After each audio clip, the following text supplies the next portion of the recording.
Hello everyone, and welcome to Dream Team. I'm Alice Langlois. And I'm Trent Lenkarski. And we're bringing you a podcast where it's cool to talk about your dreams. Yeah, we're on episode 12. Yep, and I'm sleepier than ever.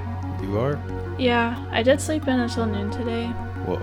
But I think it just made the sleepiness worse. Dang. I'm pretty sleepy too. I think I woke up early, but I'm sleepy as well. It's the perfect,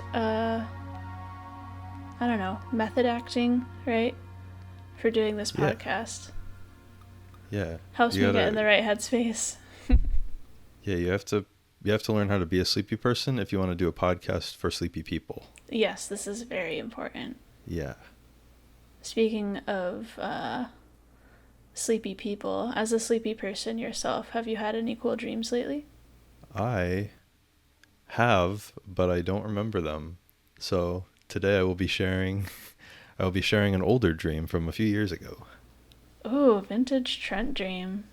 And you can remind me if I've told you this, because I don't remember if I told you or what, but I guess I'll get started. So I had this probably 3 or 4 years ago. Basically, it's a pretty simple concept. Basically, I was in my elementary school, but I was with like one of my friends from college, I think, and we were both wearing like fancy suits. We were both like our normal age in that. But for whatever reason, the elementary school was like an office building, but just like still an elementary school. So we had to like get some tax document or something. And it was someone from like high school that like I wasn't friends with. And we had to like go up there and be like, can you give us this tax document? We're all sitting at like these tiny little tables because it was elementary school. But, that's pretty much it. There's just like a short scene of us walking around and then like having to go into like just a normal classroom and this person we knew being there and being like, hey, can you help us? She's like, yes, I can. That's my job. So you were not elementary school age in the dream. No. You were just like normal, like I was adult. Adult Trent. Everyone there was adult. It was just normal office stuff just in an elementary school with like those kind of like colorful decorations on the walls and tiny chairs. That's an amazing image. I love that. Yes. Thank you. Trent does his taxes. Elementary school edition. Yeah. But yeah, and it was funny, the person we talked to was just like not really like a prominent person in my life. It's just someone we went to high school with, and it's just like, oh, okay. I guess she's important now. I mean, that happens to me all the time. I don't know. I think I'm not sure if this was something I was going to do for like a future dream fact, like look into it more, but I think there is something about like how your brain can't like, and again, I need to look into this. I'm not sure if this is true, but I've heard that you can't like dream about people that you've never met or like never seen, I guess. Oh yeah. I think like I've your heard brain, that too. like your brain can't, like maybe you could dream about someone you've never met, but you've seen a picture of their face. But, like, I think your brain can't synthesize, like, a new face. Yeah, it's something like you can't, I think you can't, like, generate new faces. It's like every face, if you try to it's either someone you know or have seen around, or it's, like, a collection of, like, parts.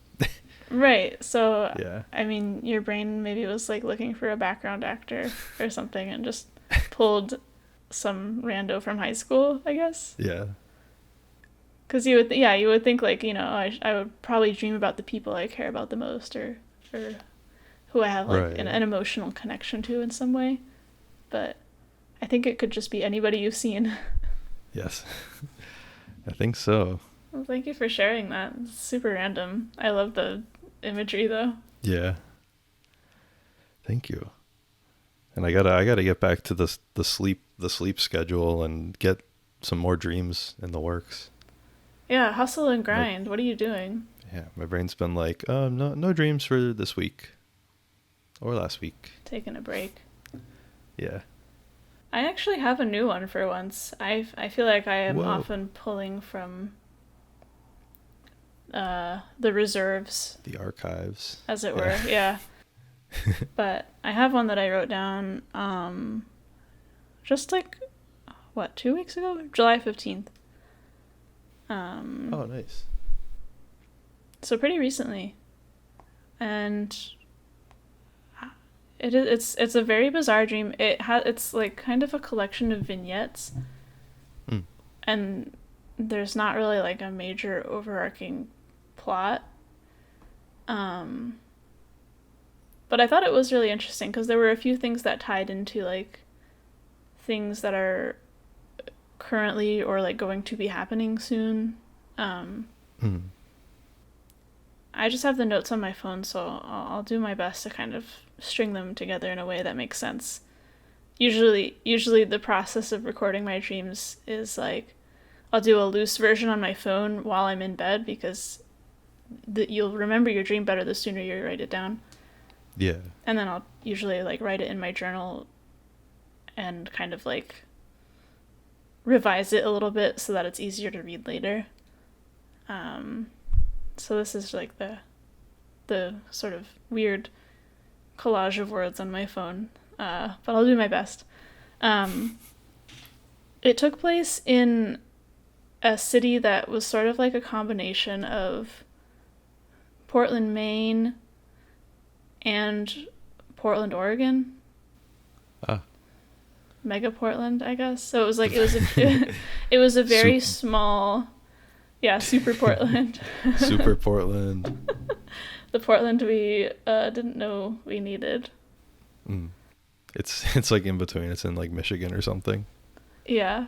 Well, so it was like Portland, Maine in the sense that it was very coastal, like right on the ocean. Like you could see the ocean from where, like, you know, pretty much anywhere in the city. It was like, you know, and like similar in size. You could probably drive through the whole city in like 5 or 10 minutes. Mm. But it was also very mountainous with like a lot of, like there were beaches, but also like pine trees and like tall mountains, which is more of like a West Coast thing. And it also wasn't called Portland. It, like, I wrote down that I had a very vague sense that it was called Dreamland, and I don't know if that's like a Kirby reference or just the fact that it was a land in my dream. But yeah, Dream Portland, Dreamland, that's the setting. I lived there, and my immediate family was coming to visit me on a vacation, which is actually something that's going to be happening to me very soon and that I'm very excited about. So that's probably why I was dreaming about it. And in a lot of these vignettes, one of my coworkers was there as well. In the dream narrative, it was apparently because it was their birthday. I don't know. But they were just there intermittently. We were all staying in this like hotel/apartment complex thing. Like I lived there permanently, but my family was also staying there in a separate room temporarily on their vacation. So they were like in their own unit, and I had my own like 1 bedroom or whatever. Mm. It was like on the 3rd floor or so, and I remember exactly how it looked specifically because there was like one vignette where I was on the street below the apartment with my family, and there was like some random family walking by, and their kid ran up to me and asked me what it was like inside the building. I don't know why. So I just sort of like gave them a loose layout of my apartment. But it was basically like you walk in and it's the living room, and like I had like I think hardwood floors and like kind of eggshell white walls, and then there was like a skinny hallway like close to the windows on this. There were only windows on one side, and then a little hallway after the living room. And throughout the dream, it was either a bedroom at the end of the hallway or like a little alcove with an elevator in it. But either way, the walls in that part of the apartment were always like hot pink, super ugly. I don't know why. It was very strange. I don't know if I would actually live somewhere with pink walls, but Underneath the apartment, there was like sort of an open walkway area. Like there was like one part of the first floor where there was just like nothing, so you could walk under the building like a tunnel, kind of. Okay. Does that make sense? Just sort of like a U shape. And it had a trail that led to a beach where you could see the ocean to your right, like a bay. And then to the left was like the inland part of the bay of the city. And that part was like super mountainous, and like on the opposite side of the bay from where my apartment was, there's like this huge wide waterfall with like really fancy looking like medieval buildings around it. Ooh. Like, I don't know, rich people castles or something. It was really pretty. Yeah. And yeah, the waterfall was like, it was not very tall, but it was super wide. It just looked really cool. And I went on a few outings with my family that I can't really remember. Sometimes all of them were there with me. Sometimes it was just me. Sometimes it was just a few of them. There was one point where we went to a beach, and there was a band playing on the beach for like a music competition. There was this girl who was like picking out people from the crowd, like a soccer captain, like picking like who she wanted to be on her team, basically. And everyone who she was like picking would have to like do an audition. And there was this girl who like she really liked the most, who was like she thought she was doing like the best job or whatever. And I remember walking by and noticing that the girl was like totally lip syncing and like looked super nervous about it, and I was just like, haha, that's funny, I'm gonna keep going. Again, just like a lot of like really weird vignettes like that. And I was in like the tide pools of the beach, and I found this fish that was like, I can't really describe it, kind of like swimming sideways like a flounder or something. You know how they're like on their side and they like go along the bottom of the sand, sort of. Yeah.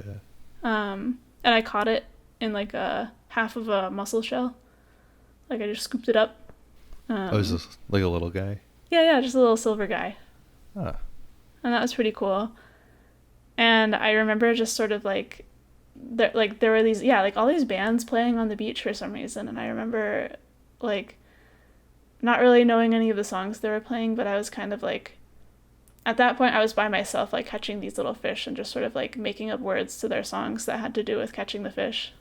Like, I don't know if you ever like make up words to a song you already know, but the lyrics are about what you're doing, or like, you know. Yeah, I don't know. I do that sometimes. Or like I'll do it about my cat. If I'm catching a fish. Yeah. Catching a fish. Exactly. And then there were a few little vignettes in the apartment too. Like I remember like sitting and watching TV, making dinner. Sometimes my coworker was there. We were hanging out.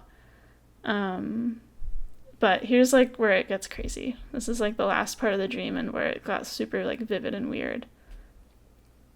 It was early in the morning. My family was still asleep.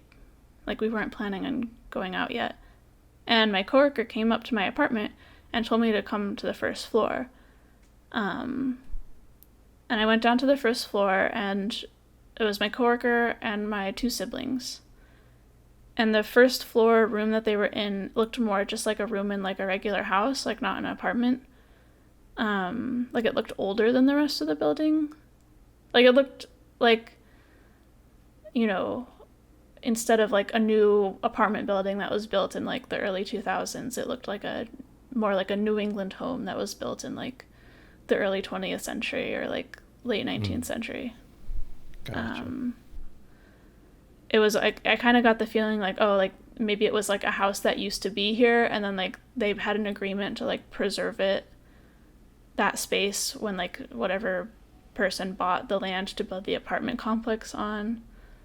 And it's funny because Portland, Maine, fun fact, they have a law where the exterior facades of the buildings have to stay the same. You can do whatever you want to the inside of the building. You can renovate it, change it, update it, but the exterior has to stay the same. So when you go to Portland, it just looks very old because they have this like historic preservation laws. So it kind of had a similar vibe to that. there was a low, fancy kitchen table in the middle of the room, and it was low, like you had to kneel at it instead of use a chair to sit at it. It was almost like a coffee table in terms of height, but it was really big, like a dining room table. And there were cabinets on the wall to the left, and then there was an entrance to another room at the back of the, I guess, dining room, whatever this room was. And I was holding this really fancy silver tray. It was on top of a base, like, imagine like a silver trophy, like a stereotypical trophy with handles, but instead of like a bowl shape, it's like flatter, like a plate, but it still has that like fluted base on the end. Right. But 2 handles on the sides. And the edges were like wavy and decorative. And yeah, there were like these 2 side handles that you could hold it by. And in the plate part of it, it had like a very thin layer of water. And I don't know why I had it. I just like, I knew I needed it for something. And I set it down on the floor and knelt at the edge of the table. My sister was there, and she like told me to put my hands out and feel the air at the edge of the table.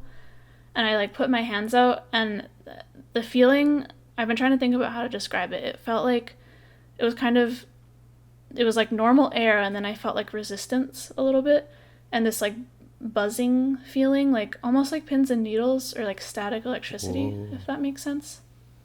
Yeah. It like the air felt denser, and like it was buzzing with something just in like certain spots. Okay. It was like you were pushing your hand into that, or it was just... Yeah. Like there was definitely a distinctive edge between normal air and then like this shape. And I started like feeling around, and I realized that the shape of this like denser, buzzy air was in the shape of a person, like lying down. I know it's kind of creepy, but I promise it's not like super disturbing. But it was scary. Like, yeah, it was, imagine like, you know, somebody lying down horizontally but floating in midair. Oh, that's freaky. So yeah, like I felt like a leg and a foot, and I just started feeling more of like this kind of body. And I just followed the sensation like up and down, and the more of it that I felt, I started to actually see it. Okay. And it was just like the body of a woman. And yeah, like as the more I felt the air, like the clearer like the image of this woman became.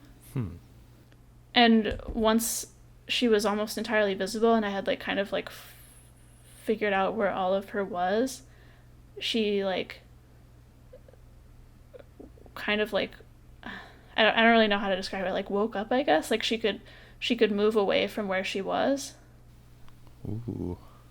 Like, and could like talk to us, but she couldn't do that until I had like made her fully like corporeal, I guess, by like feeling this like energy field. And like a ghost. Yeah, so like that was kind of how I interpreted it in the dream. Like, I remember thinking like, these are ghosts, and like you can't talk to them unless you find out where they are, if that makes sense. I see. Like, they're there, but you can't interact with them on the same plane until you like identify them fully, I guess. You have the weird trophy tray thing. Yeah, so I did it again. Like, I went to the other end of the table, and I brought that little tray, and I knelt down, and I felt around again, and I felt another body, and it was a man, like a youngish man this time. And I did the same thing where I just like kept feeling around until I could see him, and he was able to like get up and move around. And they were both like kind of floating like above. They weren't standing, they were like kind of lying down and then like in the air, sort of at like, yeah, like kneeling height, if that makes sense. How are they moving? Like just kind of floating, you mean? Or like... Yeah, they kind of, I don't remember it super clearly. Some of them would just sort of stand on the floor, but it looked like they could also float a little bit above the floor. But they didn't have like cartoon ghost tails or anything. They just looked like a semi-transparent person. Right. If that makes sense. Yeah. And the two ghosts told us something along the lines of like, they were members of the original family that lived in this house that got built over, and that's like why they were still there. And I also learned from my sister that, so my sister could kind of sense, like she was leading me around and like showing me where she thought that these ghosts were, but she couldn't do the feeling thing. I see. Only I could do that for some reason. Like she could kind of see, like she could sort of see like disturbances in the air or like get a weird feeling that there was something there, but she couldn't. Like it had to be me, and I had to have this like weird silver tray. So she like led me to like underneath the cabinets on the other side of the room and said that she saw something weird there. And I started feeling around and I felt another ghost body. And it was like a young girl, and she was like halfway through the wall, like like video game clipping, like not fully in the house. And I felt as much as I could, basically, and then she like appeared and told me that her name was Harriet. And something strange kind of like, I remember looking at my siblings. I guess like maybe this family was like well known historically in the city. We had some context to like this old part of the building. And we knew that there was a family that had owned this like historic house and been like relatively well known just in the history of this dream city. But we had never heard of them having a child named Harriet. Like that was not in the recorded history or like canon of this dream. So I remember thinking like, that's weird. Like I don't remember there being like, you know, a third child in this old family or whatever. Who is Harriet? Yeah. So her mother, we knew that like there was a mother and a father, grandparents. I don't know the other, like the first two ghosts we found, I'm not sure how they were related. But we knew that the mother had had two children, a daughter and a son. But not this other daughter, Harriet. And so I remember kind of thinking to myself that we thought maybe she had been hidden away for some reason, like either, like maybe she was an illegitimate child. They didn't want anybody to know about her, or maybe she died very young, because the ghost was kind of young. But that was really interesting. We were like, what is going on? We didn't know about this. And I found one more ghost, the grandfather, like the oldest member of the house. The patriarch. Yeah, exactly. And he and the other three ghosts, they all like kind of stood around the table with us, and the grandfather, he seemed like he was kind of concerned about something happening in the city, like either presently or like in the upcoming future. Like he knew that something bad was happening. I couldn't remember exactly what the conversation we had was about. It could have been like he was concerned about the local government doing something. I thought maybe he was worried about more of the house being destroyed, because they seemed like tied down to it, and it was already built over by this apartment, which didn't seem like great. So it was like the house was like in the apartment almost. Yeah, like I'm just checking. Yeah, okay. Yeah, like part of it was like almost like it got built over and like became a part of the first floor of what would be like a multi-floor building.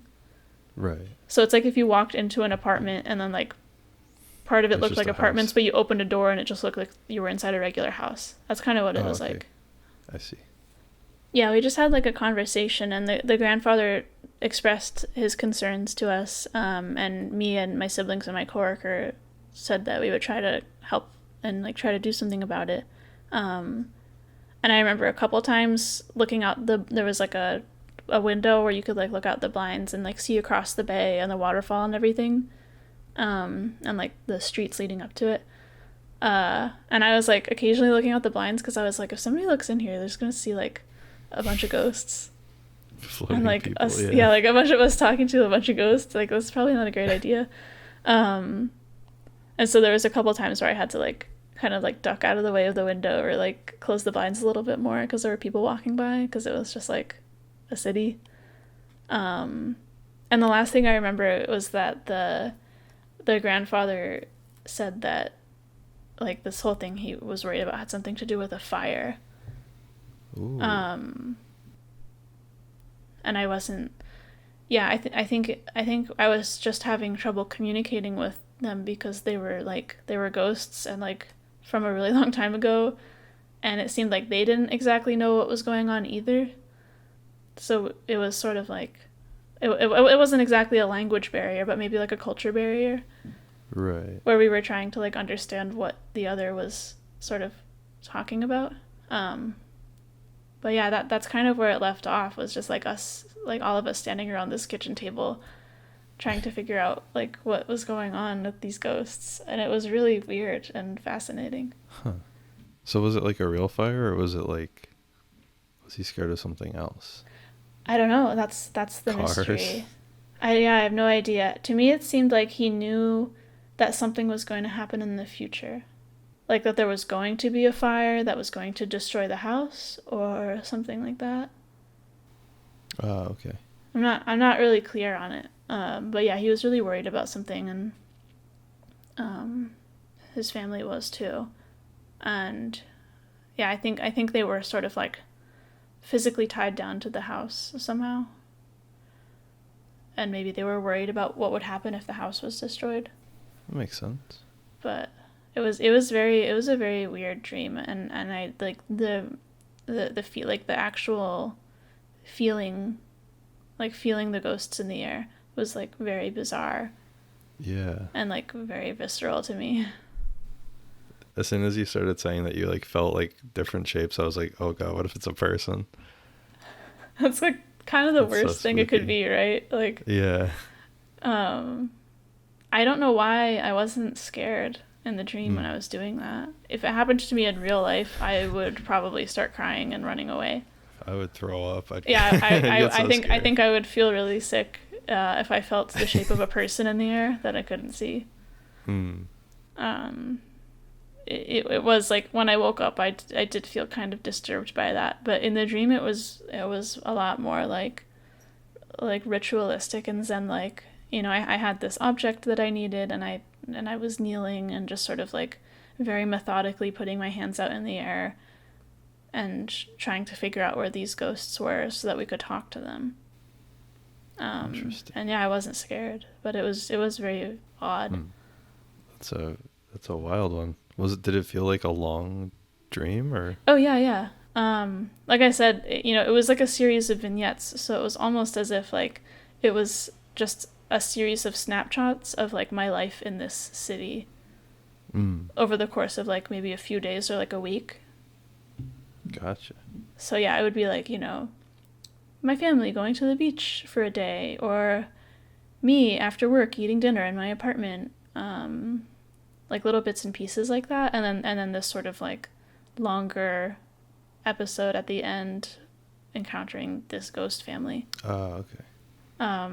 So like I said earlier, like there is no like necessarily greater narrative like some of my dreams have, but it was more just like another kind of dream that I have every once in a while, which is more just like, you live here now, here's what it's like. And then yeah, it just got super weird at the end. Dang. Yeah. The wild life. In Dreamland. In Dreamland. Portland, Dreamland. Portland squared. Dang, thanks for sharing. That's a really good one. Yeah, it was out of the blue. Haven't had a one like that in a while, so it's cool to get the brain gears turning again. Yeah. I want my gears turning. They're not working. I'm sure they will soon. And you could have a dream of like the next great invention or something. Like what? I've got a dream fact for you that has to do with someone whose brain gears were turning so hard he changed science forever. Holy crap.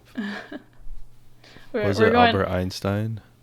No, but You know, now that I'm thinking of it, he might have had a dream that was important to science as well. So I will look into that because apparently Whoa. this is like a whole phenomenon.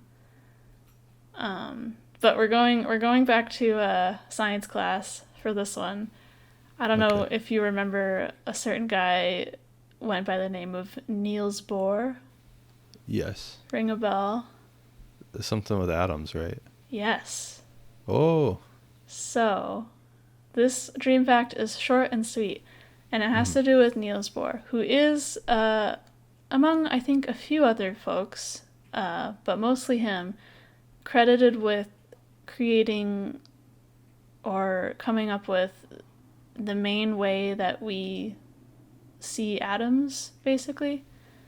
Mhm. Like the modern diagram of an atom is pretty much his idea. Oh. And he saw it in a dream, basically, which is wild to me. Like the fact that something as like all encompassing as Yeah. we are made of atoms and atoms are so important to science and the way they work is like foundational physics, and some Yeah. guy just like dreamed about it is And then incredible to me. it was just true. Yeah. And I mean, Well, I'm sure that there was like this was something he was actively working on and thinking about. He wasn't right. just like some random schmuck who had a dream about a shape and was like, this is the atom. Like he was studying atoms. He was trying to figure out how they worked with other scientists. And That just reminded me of this like meme I've seen before where it's like I think it was like a post on Reddit and it was just like r/physics and it's like I have theories, where do I bring them? yeah, So this is that's not not what that kind happened of though. no. Oh, okay. He was working on it with other guys and Mhm. trying to figure out how how atoms, like how electrons and protons and neutrons were like situated in relation to each other to work in the way that they were thinking that atoms work. Mhm. And so they were proposing all these theories for, how all these particles interacted with each other and different ways to represent those in diagrams. And I guess in like 1913 or whenever Niels Bohr proposed this model, he anecdotally had a dream about it. And I read a few different accounts of this dream, and they were all a little bit different in their own ways. But the gist of it was that he had a dream about the solar system. He was in the center of it, I think, like on the sun or something, and he recalled seeing all the planets rotating around the sun, and they were all kind of tied to each other with little strings. Mhm. So they were like attached to each other in space, just in like a constant orbit. And then he woke up and was like, "Oh my God, the atom!" And when you look at a modern diagram of an atom, think back to your old science textbooks in school. I'm thinking. Yeah, it's Oh, I like see a it. little it's like a little circle nucleus of protons and neutrons, and then these Yeah. concentric rings with electrons floating around them, kind of like planets around the sun. Yeah. And yeah, he, I guess, had that dream and it all sort of snapped into place. And it turns out that model has worked for us for, pretty much over 100 years. So Yeah. he got it pretty on the money with that, I think. Very interesting. As you were talking about it, I don't remember what scientist, but I remember there was a whole bunch of them that were like, I think it looks like this. I think it looks like this. And I know Yeah. Niels Bohr was one of them. But the one that I think of is, I don't know who it was, but they're like, it's like a fruit salad or like a Jello pudding or something, like fruit cake. And they're I just don't know. all the particles are like in the jello. Yeah. Yeah, I don't know. Huh. As soon as you started talking, I was thinking it was that one, but it's the correct one. But yeah, I remember that was like That is one really theory weird. that someone had. Yeah. Some guy was just dreaming because he was hungry. Yeah. I think it looks like a Jello. I don't even know if it was a dream. He was just hungry. No, I know. I'm just making a joke about it. And then Niels Bohr was just like, galaxy brain, like, no, you guys need to see the bigger picture. What if it's the solar system but small? Yeah. No, I thought that was so interesting. And also, like, if that is true, and I mean, I'm fairly sure that it is because there's so many accounts of it, that's such a wild way to propose something with such strong ramifications in science. Like, I think Bohr got like the Nobel Prize for like figuring out the structure of the atom. Dang. So. Well, just because of his brain. Yeah. So you need to get your brain gears turning again, because you might dream about the next big thing in human history. That's a lot of pressure. But I'll try my best. It could be amazing. So I don't know. Go to sleep, listeners, with excitement every night, because who knows, you might dream some crazy equation that explains why dark matter exists or something. I don't know. But I'm not a scientist, so no one will believe me. Yeah, where do I send my dream theories? Where do I send my theories? I've got a place you can send them to. Oh. Dream Team Submissions. Dream Team Podcast Submissions at gmail.com. Holy crap.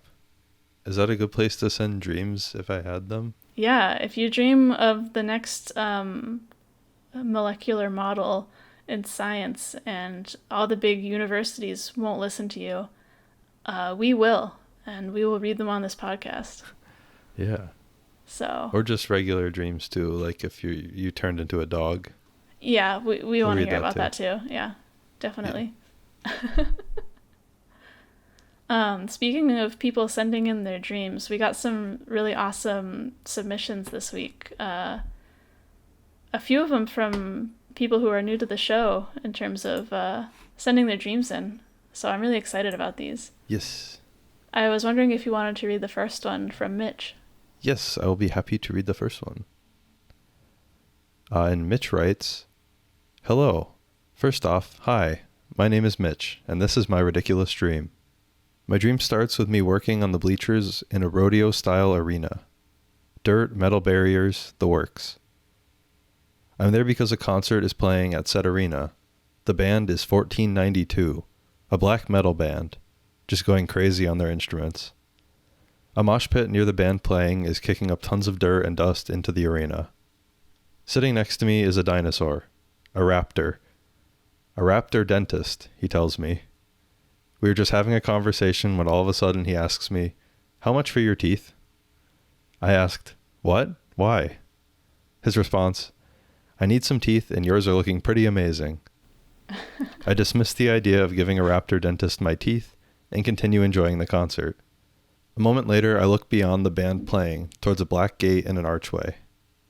The raptor dentist walks by, looking at me with his raptor smirk, hoisting over its shoulder a burlap sack which is filled with my teeth.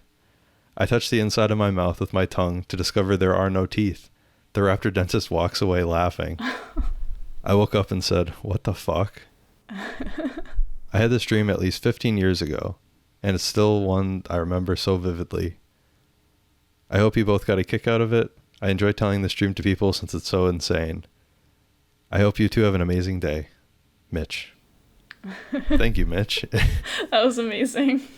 I'm sorry the raptor dentist stole your teeth. The image of sitting next to a dinosaur and then him turning to you and saying, "How much for your teeth?" And just be like, "What?"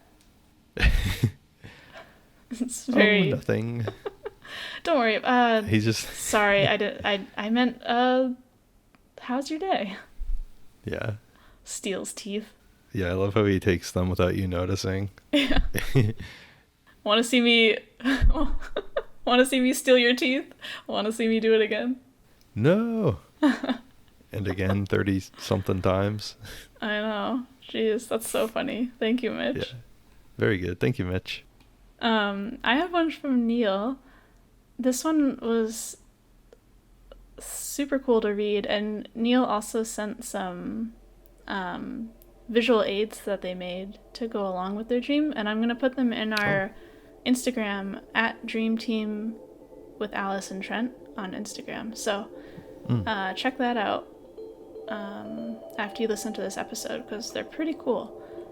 And I will say there's a very brief mention in this dream of some violence and blood.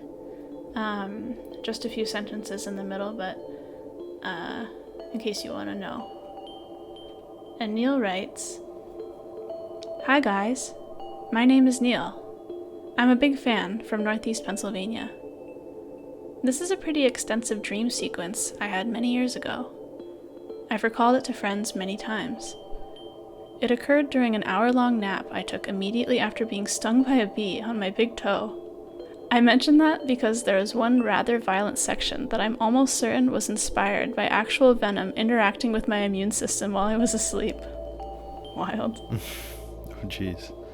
Thanks for all the wonderful art and energy you share in the world. Enjoy. There is a frozen, snowy wasteland. The ground the same empty white as the sky. Through the snow blowing around, a pair of figures comes into view, walking arm in arm through the snow. I know that they are brothers, clothed in dark, heavy furs and wearing large snow boots, leading a caravan of sleds and other figures who are similarly dressed. These people are travelers on a journey across the tundra. There is a thick, overgrown jungle path, and along this path walks another pair of brothers, but they are clay animations rather than actual people. While they are dressed in lighter safari-style clothing, they parallel the brothers and caravan of the other travelers who we saw previously. These clay brothers have their own clay caravan of safari travelers, with machetes and helmets and rubber boots and light clothing. Where are they going, I wonder? Behind the jungle caravan, a wave of floodwater suddenly crashes through the trees, quickly sweeping all the travelers off their feet. I find myself thrashing in the water with them. These clay safari travelers struggling around me as well, trying to stay afloat. I notice some of the tundra travelers are here struggling in the water too somehow. We have all converged on this moment. The water forms a narrow river, with tall pointed rocks raised on both shorelines. I look between myself and the water below, and realize that the river bottom is full of motion. The rocks are swimming all over in a frenzy. That's when the rocks start slowly collapsing into the river with us, and they are the massive mouths of crocodiles, chomping into the river on top of the caravan members, both clay and otherwise. The river is full of these monsters, eating the travelers alive. I turn to my left and catch a glimpse of a clay young man with yellow horrified eyes open wide, and we lock eyes just as a stony mouth covered in sharp teeth catches him halfway across the face and drags him beneath the water, which is filling with murky mud and dark red crimson blood and sharp, broken shards of crocodile teeth. Teeth from beasts. I am surrounded by the movement of beasts. And then, I am standing in my high school gym. The walls of this gym aren't normal. They are shifting in and out of focus, and moving around, similarly to how the bottom of the river was. But it is quiet here, and I am alone with the building. The lights are on, the walls are moving, but I am feeling more relieved, though a bit confused. I begin searching for my choir classroom, a space that was always a safe and comfortable place to go when I was in high school. Although the halls are scrambling and shifting like some kind of labyrinth, as I get closer to the choir room, things calm down and become more stable. I see the choir room door and open it. My choir teacher is sitting behind her desk, sipping coffee, reading a book. She waves as I enter and motions towards the wall, where normally there should be windows to the outside, but instead there is a staircase leading upwards.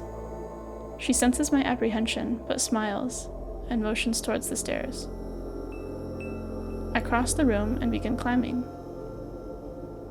There are no lights on the stairs, So as I ascend, they get darker. When I reach the top, there is a small landing, but no doors or other stairways to be found.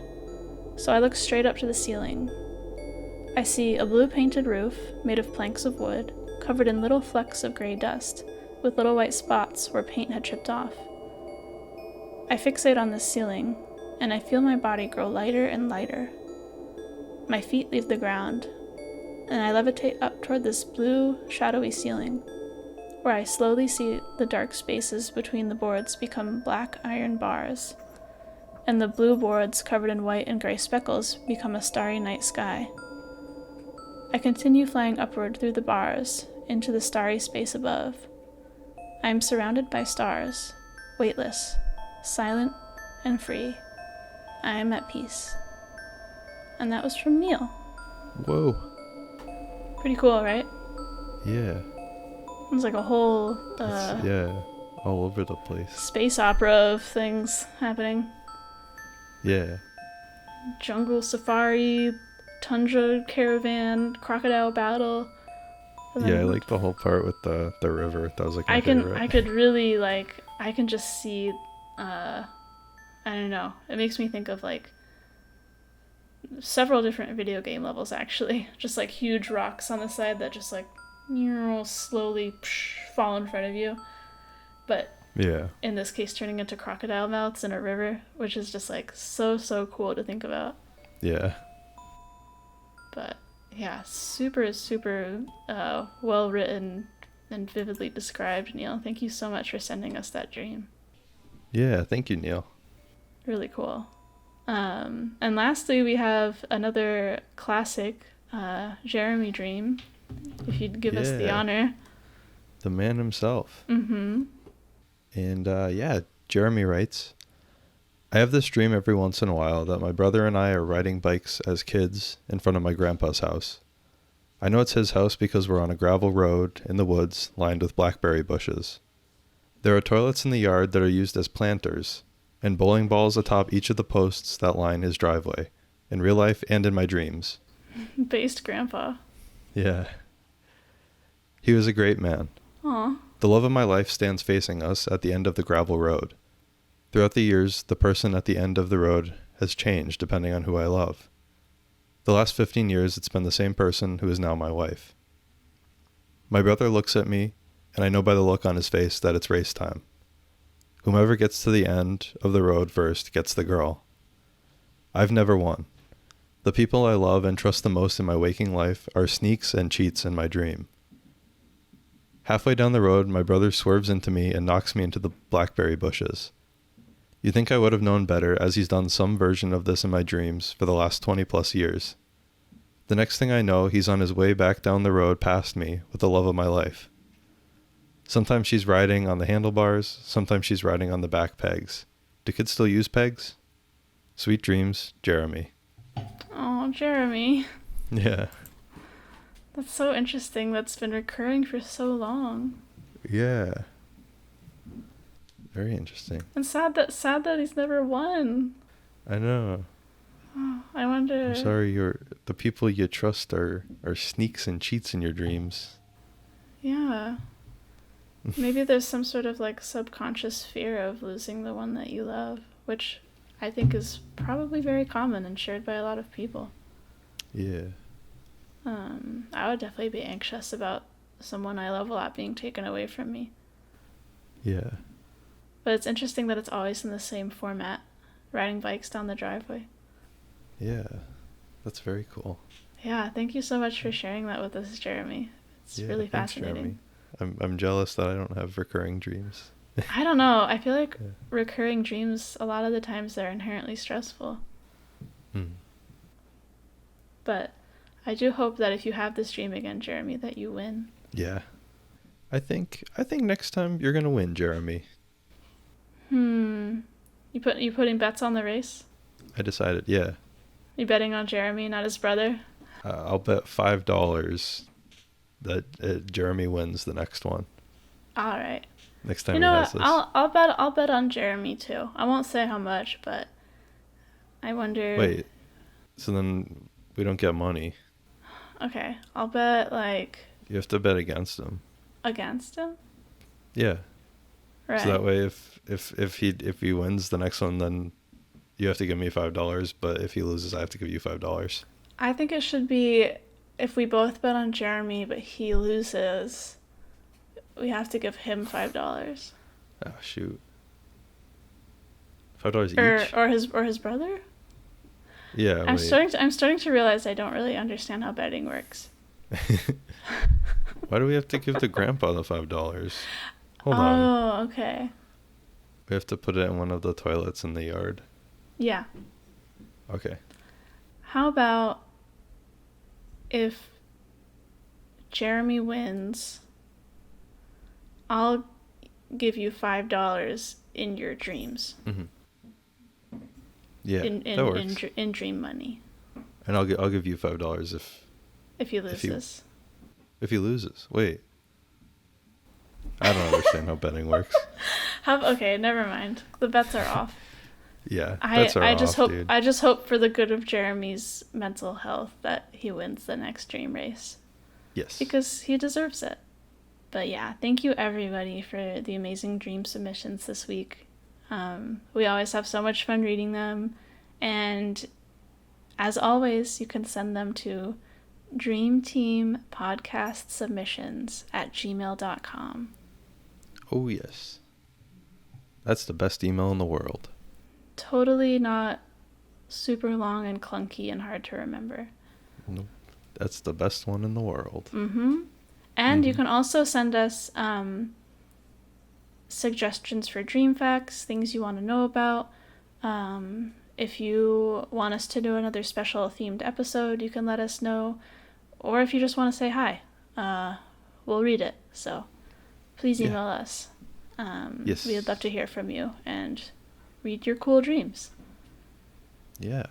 And as I mentioned earlier, I usually post some visual aids, dream drawings, and other related images on our Instagram, which is @DreamTeam with Alice and Trent. So give us a follow on there too, so you can see what the heck we're talking about. Oh, yeah. Maybe I'll put that atom diagram. Oh, yeah. That'd be a good one.